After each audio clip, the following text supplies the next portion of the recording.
So things have taken a bit of an interesting turn over time regarding wide receiver Rashee Rice, because not only is he getting healthy, but it looks like the odds are increasing that he actually could not be suspended at all during the 2025 NFL season. And if that's the case, that means the Chiefs will be firing on all cylinders, which is of course a dangerous thing for the rest of the NFL. So I've got to talk about what's going on with that, some new signings KC recently made, a look at a wide receiver the Chiefs are meeting with and could have their eyes on in the draft, and more. But first, how about those? Alright, first up, the Chiefs made a couple signings late last week, with the first one being safety Mike Edwards. I talked about him more in depth in last week's video, but this is a pretty underrated signing for KC's safety room because with Justin Reid now in New Orleans with the Saints, there wasn't really a strong veteran presence, with Bryan Cook, Chamari Connor, and Jaden Hicks being the presumed to be starters at this point in time. That's not a knock to them, it's just a young room overall, with all three of them being 25 or younger, and Jaden Hicks still only 22. They do also have Deion Bush on the roster as well, but he's primarily a special teams guy that spent most of last year on the practice squad. So yeah, Mike Edwards will add that veteran presence, plus he still knows the system, having played in Kansas City back in 2023. I mean, he'll have to get up to speed a little bit, but he's pretty much going to know the system, and then he could potentially also make a push for a starting role, considering couple things here. Bryan Cook took a bit of a step back last year. Chamari Connor lined up primarily in the slot and did struggle there. I don't think he's going to play there as much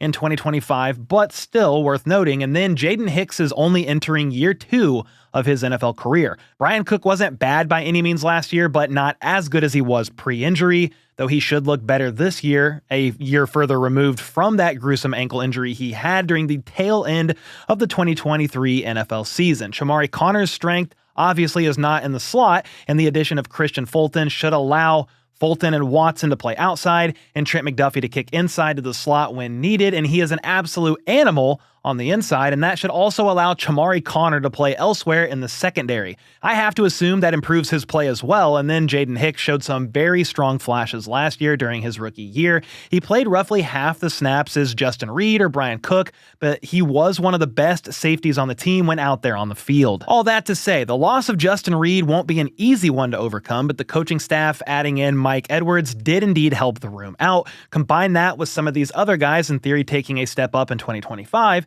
and I like the look of that room at this point in time. At the very least, even if they are potentially eyeing a safety or maybe 2 in the draft, not saying they take 2, but they have their eyes on a couple potential guys that they'd like to bring on, they don't have to reach unnecessarily based on how the room is looking. That's a theme to most of the moves they made in free agency so far. I like the majority of this roster, and it feels like it's in a pretty decent place overall, minus a couple positions like running back or maybe defensive tackle that I think should definitely not only draft somebody, but draft somebody that should make an impact this year. From here, let's talk about the second player KC added last week, a former Raider who has yet to tap into his full athletic potential. But first, I've got to tell you about the delicious sponsor of today's video, Good Chop. They deliver boxes of high-quality American meat and seafood straight to your door, and this helps you remove the guesswork of hitting or missing out on certain cuts at the grocery store. Good Chop allows you to cook what you want, when you want, by delivering vacuum-sealed cuts frozen at peak freshness so your freezer stays stocked. Plus, with over 100 cuts to choose from, there's definitely something for everyone. My family loves good quality protein with every meal, and that's why we've been enjoying Good Chop so much for well over a year now. And this go-round, the Gulf shrimp and Atlantic salmon made for a fantastic dinner. The ground beef, per usual, made awesome burritos.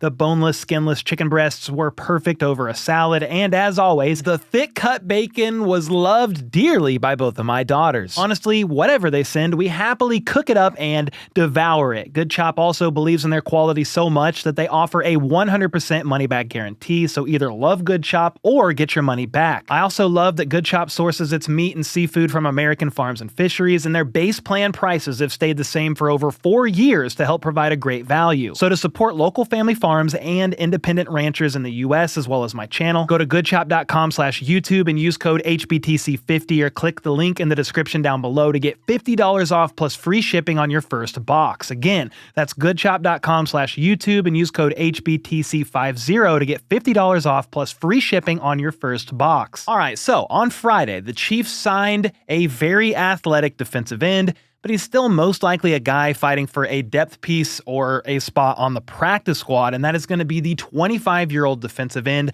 Janarius Robinson. The Chiefs love guys whose name end in Arius. Charvarius, Thacarius, Legarius, Kadarius, Jorquarius, and now Janarius is the next man up. He was a 4th-round pick by the Minnesota Vikings in the 2021 NFL Draft, but he sadly missed his entire rookie year due to a lower leg injury, and then spent the next year on the Vikings practice squad. From there, he was with the Eagles, but never played a snap. Then in 2023, he signed with the Raiders practice squad and ironically made his first ever NFL appearance against the Kansas City Chiefs, Week 12 of that year. He played 78 total snaps for the Raiders in 2023, then a bit more than that in 2024 at just over 100. All in all, the 6'5", 260-pound pass rusher has mainly been a depth piece / rotational guy used pretty sparingly so far in his NFL career, but he is a low-risk signing with potential upside, and Brett Veach and company love to take swings on super athletic players that haven't yet caught on. Janarius had an impressive 9.33 relative athletic score coming out of college,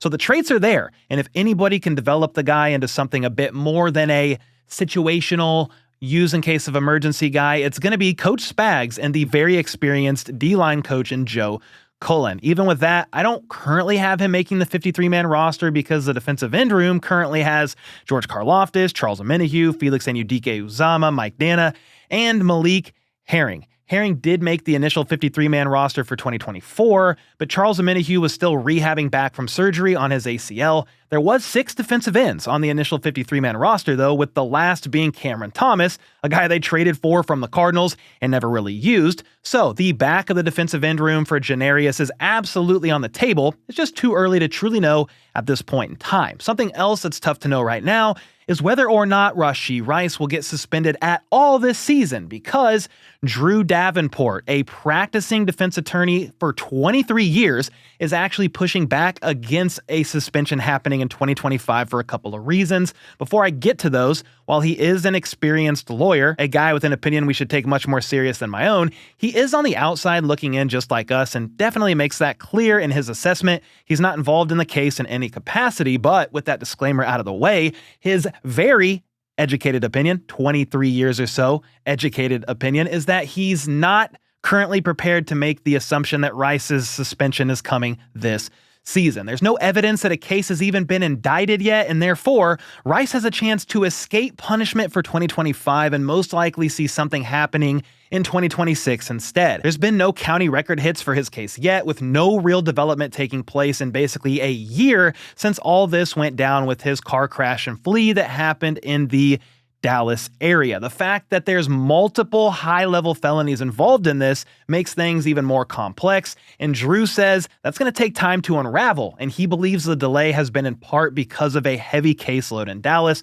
which is only further slowing things down. He does mention some things that could be going on behind the scenes that we're all unaware of, but at this point in time, he said, quote, "I'm guessing he plays all of this year unless we see a development on his case in the near future." Well, that obviously means great news for the wide receiver room for 2025, as it was assumed by basically everybody for quite a while that Rice would miss roughly 2 to 4, maybe more games, but a lot are saying, hey, about 2 to 4 games is what he could be suspended for at some point this season, with the time frame of running back Alvin Kamara's off-the-field incident from a couple years ago being used as a comparative example. Kamara was involved in an altercation at a nightclub in February of 2022. He then played the entire 2022 season, then got suspended 3 games the following season, 2023. The suspension announcement came in August of 2023, which was a year and a half after the incident occurred, and that incident did happen to be captured on camera. Similar to Rice, his car crash was caught on camera, and he was also caught fleeing the scene,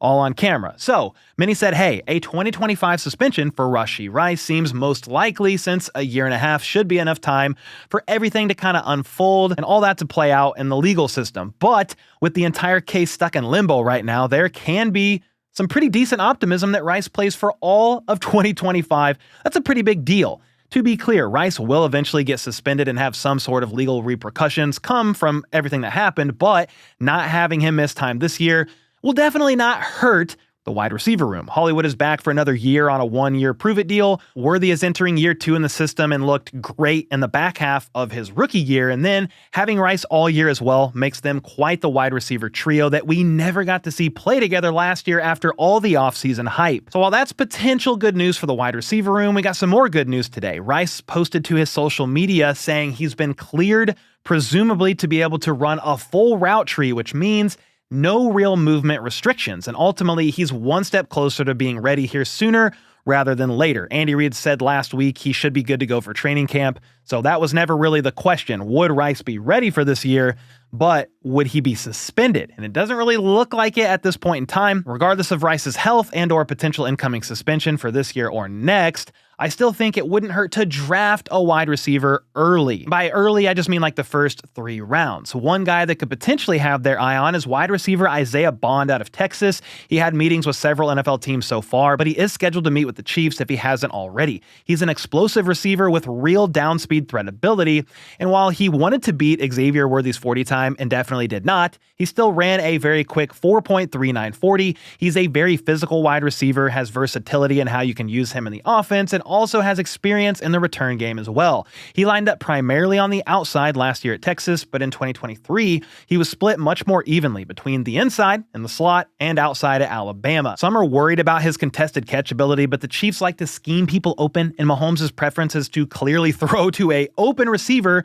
more than anything else, so I'm not really concerned about that. He's also still very young, just turned 21 in March, and is nowhere near his peak, his prime, and his yards after the catch ability is pretty impressive. Now, he is yet another smaller-bodied receiver at 5'11" and 180 pounds, but not as polished of a route runner as Worthy, and some do worry about him getting erased on plays if he's up against a physical press corner. Well, that's why the Chiefs could still find him available round 2 or maybe even round 3, and that's why he's a potential option if he falls, especially if the Chiefs want to take someone in the trenches early on in the draft. I will say this, some are worried about Isaiah Bond and Xavier Worthy having a pretty similar skill set, but shoot, I'm over here like the more able bodies you can get, even though he didn't have as much production as you would have wanted in 2024, talking about Isaiah Bond, the more strength you can get to the wide receiver room, the better. Young, talent, add him up, stack it up, and let's freaking go. Now, Dane Brugler, among many others, still think the Chiefs could draft an offensive tackle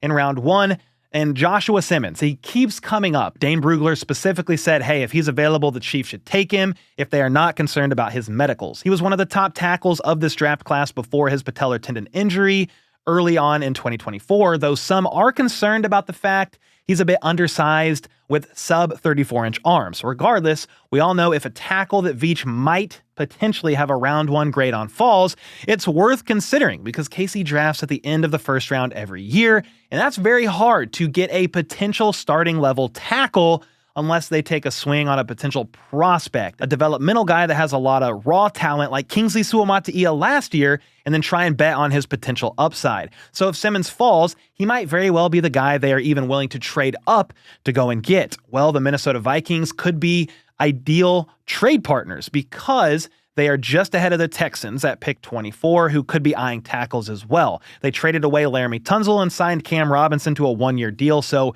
you're not set for the future there. On top of that, the Vikings currently only have 4 draft picks this year, so they could be very interested in trading back and try and recoup some extra draft capital. It really just depends on how the board falls. For example, Chad Reuter, a draft analysis for NFL.com, had the Chiefs actually trading up to take Ariante Ursery at pick 24, trading with the Minnesota Vikings to go and get him. Josh Simmons then actually fell to pick 38 and was selected by the Patriots. So in this scenario, Simmons was there and still available at pick 31. Lance Zierlein, though, had KC taking Simmons at 31 in his most recent mock, but this is one of the first I've seen where KC traded up to go and get Ursery. He's certainly an interesting prospect, a local kid out of Ruskin Heights, about 15 minutes from my house, and he was the left tackle for the University of Minnesota for the last couple of years, racking up 38 consecutive starts and only giving up 3 sacks the last 2 as their left tackle. He's the ideal size for an offensive tackle that the Chiefs would prefer. 6'6", 331 pounds, around 34-inch arms, and boasts a very high 9.89 relative athletic score. The problem is he can struggle with speed rushers off the edge, and based on his film, he might be yet another developmental guy that's going to take some time. Well, that is the luxury the Chiefs actually do have this year because they signed Jalen Moore to a 2-year deal, so they do have the ability to let somebody sit and develop in their system if they get a guy that they're high enough on. But if you're going to try and develop somebody, why not continue working with the very raw talent that is Kingsley Suamataia, who's also very young, and then draft a different position group altogether there in the first round?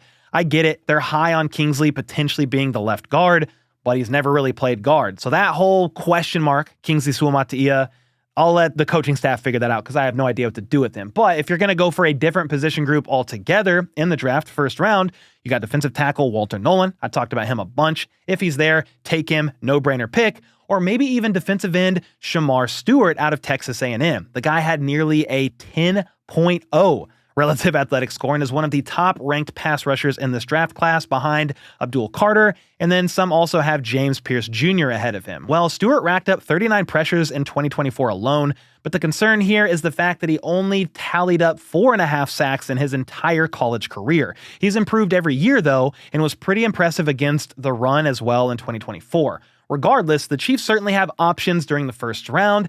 And on the subject of first-round picks, if the Chiefs want to pick up the fifth-year option of either of their first-round 2022 picks, that would be cornerback Trent McDuffie or defensive end George Karlaftis, they have until May 1st to do so, and that would obviously keep them under contract through the 2026 NFL season. You got to pick up the fifth-year option 1 year early, so that's why it looks the way it does. The fifth-year option extends a first-round draft picks contract 1 year and is a fully guaranteed salary based on a formula, and per over the cap, the Chiefs could pick up the fifth-year option of Trent McDuffie for around $13.6 million, and then for George Karlaftis, his would be around $15.1 million. That would be pretty good value for either one of those players, considering the top cornerback in the NFL is making $30 million per year, and then the top defensive ends are at $40 million per year. So I would expect at least the fifth-year option for Trent McDuffie to be picked up, but if they can financially afford them both, I would be all for a fifth year of George Karlaftis as well. But hey, let me know your thoughts on the fifth-year option for Trent McDuffie and or George Karlaftis.